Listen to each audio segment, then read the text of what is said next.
मंच पर उपस्थित इस प्रांत के ग्राम संगठन मंत्री श्रीमान प्रमोद कुमार जी, इस विभाग के विभाग अध्यक्ष श्रीमान प्रेमपाल जी, प्रेम प्रकाश गुप्ता जी, अपने प्रांत के प्रांत उपाध्यक्ष श्रीमान प्रेमपाल जी, हरियाणा प्रांत से अपने इस उत्तर प्रदेश मेरठ प्रांत में पधारे श्रीमान रामानंद जी और हमारे इस मेरठ जिला के संरक्षक त्यागी जी, यहाँ मेरठ विभाग के विभाग अध्यक्ष और राष्ट्रीय बजरंग दल श्रीमान प्रदीप त्यागी जी, इस महानगर की अध्यक्ष नीलिमा सिंह जी, और आज सुबह ही जब इस विभाग के विभाग अध्यक्ष श्रीमान प्रदीप त्यागी जी के आवास पर हम बैठे थे तो वहाँ बैठकर चर्चा हुई कि लंबे समय से एक ओजस्वी महिला जिससे मैं भी लगभग 2 बार मिल चुकी हूँ, उनसे मेरी लंबे समय से बातचीत हो रही है व्हाट्सएप के माध्यम से भी और व्यक्तिगत भी उनसे बैठकर मिलना हुआ। तो ऐसी ओजस्वी महिला श्रीमती यूवी राजभर जी, उन्होंने हमारे संगठन में कार्यभार संभालने के लिए अपनी सहमति दे दी है और वो हमारे साथ जुड़ रही है। मुझे बड़ी खुशी हुई, मैं बड़ी प्रसन्न हूँ कि हमारे यहाँ एक ओजस्वी टीम मेरे प्रांत में खड़ी होने वाली है। तो उनका भी मैं हृदय से स्वागत करती हूँ कि आपने संगठन के साथ चलने के लिए, हम सबके कार्य को आगे बढ़ाने के लिए अपनी स्वीकृति दे दी है। और आप सब मातृशक्ति और यहाँ बैठे युवा साथी, आप सबको हृदय से नमन करती हूँ, आपका स्वागत करती हूँ। आज एक जो संकट का काल रहा, कोरोना काल, उस सबसे उभरकर हम सब आज यहाँ बैठे हैं और शारीरिक रूप से हम लोग मिल रहे हैं। इसके पहले वर्चुअली हमने कई सारी मीटिंग्स की होंगी या हमने वीडियो कॉल के माध्यम से, फोन से आपस में बातचीत की होगी, तो फिजिकली आज हम शायद पहली बार मिल रहे होंगे कोरोना काल के बाद। तो आशा करती हूँ कि आप सब स्वस्थ होंगे, सुरक्षित होंगे और आगे भी अपने परिवार को, अपने साथ साथ अपने आसपास के जो लोग हैं उनको आप एक उचित दूरी और दायरा बनाकर रखते हुए सब सुरक्षित रहेंगे और स्वस्थ रहेंगे। तो आप सब कोरोना काल से बहुत बड़ी जंग जीत कर आए हैं, इसके लिए भी आप सबको बहुत बहुत बधाई देती हूँ और आगे भी आप संयम रखेंगे, सुरक्षा रखेंगे, ऐसी भी आप सबसे अपेक्षा करती हूँ। तो आज ये जो कार्यक्रम यहाँ रखा गया है, हमारे जितने भी दायित्ववान कार्यकर्ता हैं उनको प्रोत्साहन देने के लिए, उनके जो एफर्ट्स हैं उनको अप्रिशिएट करने के लिए एक सम्मान समारोह कार्यक्रम यहाँ ये आयोजित किया है। उसके लिए मेरठ महानगर और विभाग की टीम भी, क्योंकि यहाँ विभाग के भी अधिकारी बैठे हैं, सभी को हृदय से आभार व्यक्त करती हूँ। आपने इस समय में बहुत अच्छा आयोजन किया है, जिसकी आवश्यकता भी थी। बहुत दिनों से कार्यकर्ता आपस में मिल नहीं पा रहे थे, टोली का आपस में परिचय भी होगा, कुछ नए लोग भी आए हैं और जो पुराने लोग हैं जो तन्मयता से काम कर रहे थे उन सबको एक प्रोत्साहन मिलेगा। तो आज हम बात करते हैं, आप सब पीछे बैनर पे पढ़ रहे होंगे अंतर्राष्ट्रीय हिंदू परिषद, राष्ट्रीय बजरंग दल, नीचे कुछ कार्यकर्ताओं के फोटो परिचय दिया हुआ है, तो वहाँ भी आपने राष्ट्रीय महिला परिषद और ओजस्विनी ऐसा कुछ पढ़ रहे होंगे आप पीछे। और भी वक्ता यहाँ बैठे हैं, संगठन की सारी जानकारी आप सबके मध्य आने वाली है। मैं बात करूँगी केवल अपने महिला विभाग की। हमारा जो अंतर्राष्ट्रीय हिंदू परिषद है उसके अपने एक अलग अलग बहुत सारे आयाम हैं, जिसमें एडवोकेट फोरम है, जो वकीलों का संगठन है, इंडिया हेल्पलाइन है, जो डॉक्टरों का संगठन है, पुरुषों के लिए अंतर्राष्ट्रीय हिंदू परिषद है, युवाओं के लिए राष्ट्रीय बजरंग दल है, किसानों के लिए राष्ट्रीय किसान परिषद है, मजदूरों के लिए राष्ट्रीय मजदूर परिषद है, और आपके जो हमारे समाज की नींव है 6 से 14 वर्ष की आयु के जो बच्चे हैं उनके लिए किड्स अहेड, बच्चे ही आगे, ऐसे करके भी हमने एक यूनिट खड़ी की है। तो उसी में महिलाओं के लिए राष्ट्रीय महिला परिषद और 15 से 35 वर्ष की आयु की बहनों के लिए राष्ट्रीय ओजस्विनी परिषद, ऐसे करके एक संगठन की संरचना हुई है। राष्ट्रीय महिला परिषद और राष्ट्रीय ओजस्विनी परिषद इस संगठन का निर्माण करने की, संगठन का गठन करने की आवश्यकता क्यों पड़ी, उसके विषय में आप सबके सामने कुछ विषय मुझे निकालना है। हम सब जानते हैं समाज रूपी गाड़ी के दो पहियों के समान है स्त्री और पुरुष। स्त्री के बिना समाज के संचालन की, सृष्टि के संचालन की कल्पना भी नहीं कर सकते। ये आज से नहीं है, आज हम 21 सदी में जी रहे हैं तो ही स्त्री पुरुष के साथ कंधे से कंधा मिलाकर चल रही है। हम सनातन युग से, हम तब से हैं, यानी कि सनातन युग से स्त्री पुरुष के साथ कंधे से कंधा मिलाकर चल रही है। उसका एक छोटा सा वृत्तांत भी आपको बताती हूँ। जब देवासुर मैदान में राजा दशरथ युद्ध कर रहे थे, उस समय उनके रथ के पहिए में एक तीर आकर लगा, तो दशरथ की जो रानी थी, रानी कैकई, उन्होंने देखा कि अगर ये पहिया लड़खड़ा गया तो फिर राजा दशरथ विजय पताका नहीं फहरा पाएंगे।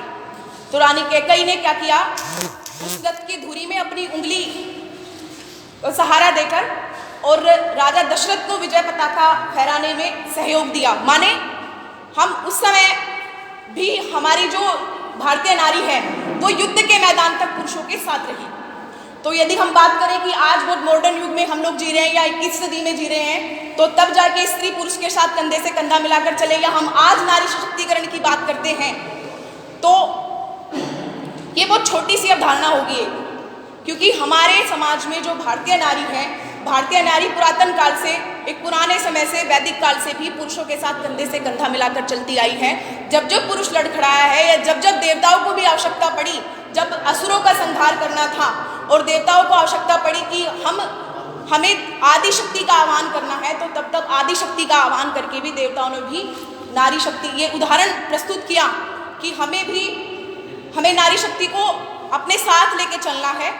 और जब जब हम कहीं ऐसी विडंबना में, ऐसी परिस्थिति में घिर जाते हैं कि हमें कोई राह नजर नहीं आती, तो तब हम आह्वान करें नारी शक्ति का, उनसे सहयोग लें और निश्चित ही हम विजय प्राप्त करेंगे। तो ऐसा एक उदाहरण देवताओं ने भी प्रस्तुत किया। अब हम बात करते हैं नारी शक्ति को, जो भारतीय नारी है उसको ही सर्वश्रेष्ठ क्यों माना जाता है। यहाँ नारी शक्तियाँ बैठी हैं, आप सब मुझसे उम्र में और अनुभव में भी बड़ी हैं।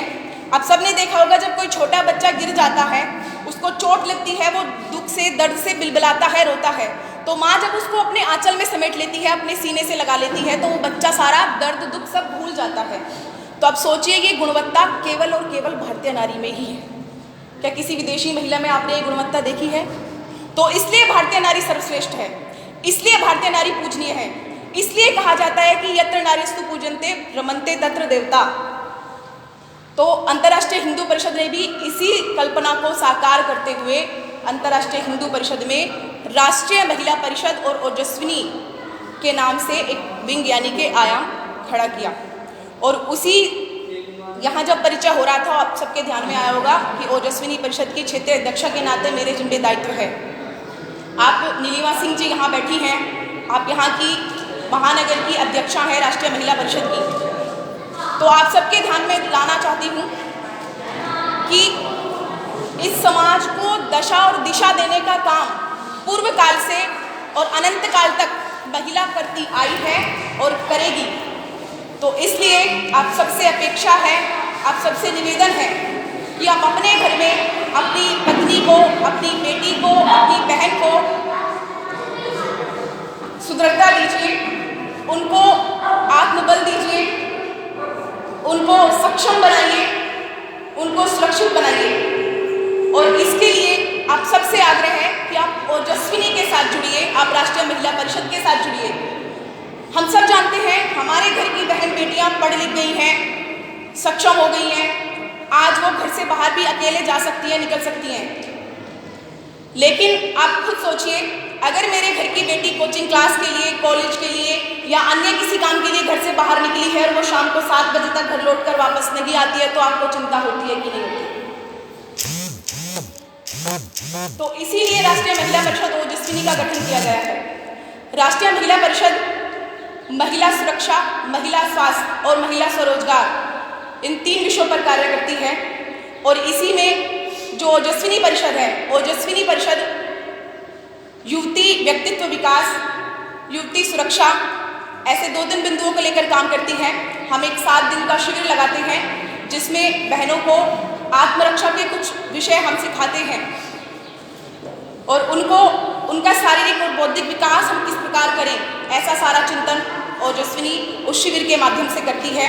और जैसे आज ये कार्यक्रम का आयोजन हुआ, वैसे ही अनेक स्थानों पर अनेक प्रकार के कार्यक्रम होते रहते हैं।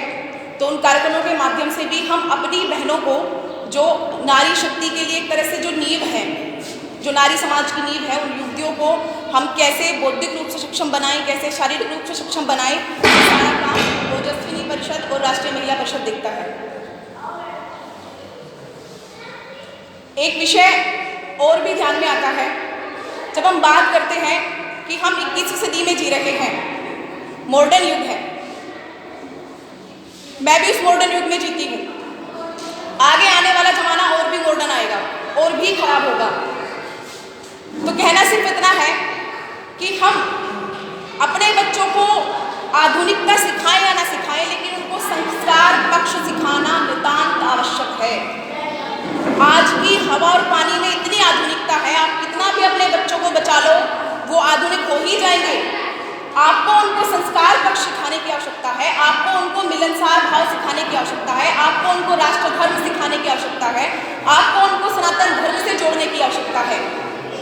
तो इसलिए राष्ट्रीय ओजस्विनी परिषद और राष्ट्रीय महिला परिषद काम करता है।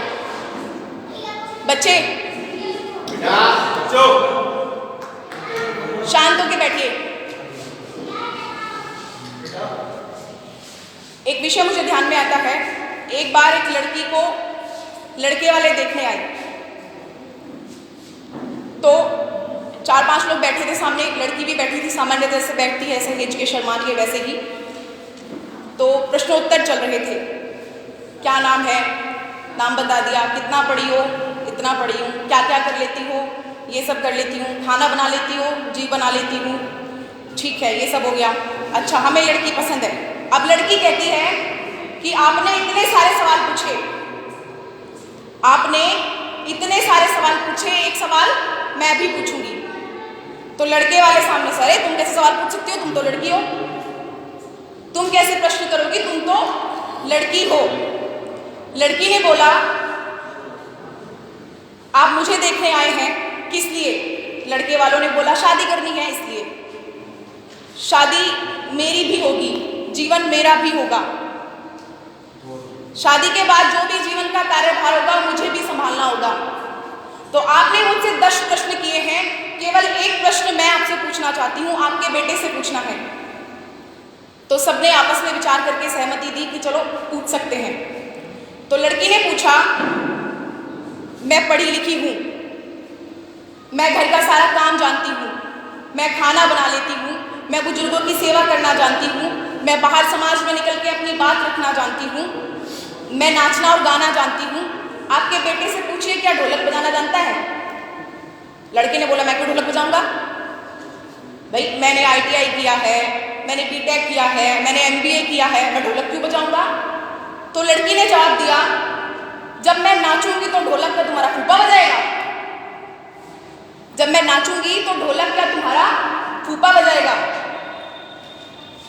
मैं ये नहीं कह रही हूं कि हम लोग आपस में प्रतिद्वंदी बने, स्त्री या पुरुष आपस में प्रतिद्वंदी बने, लेकिन आप समझिए, हम जो अपेक्षाएं स्त्री वर्ग से करते हैं, हम जो अपेक्षाएं लड़कियों से करते हैं, वैसी ही अपेक्षा क्या लड़कियों की लड़कों के प्रति या पुरुष वर्ग के प्रति स्त्रियों की नहीं हो सकती? हो सकती है, क्योंकि ताली 2 हाथ से बजती है। मधुर आवाज तभी आएगी जब ये हाथ भी सक्षम हो और ये हाथ भी सक्षम हो।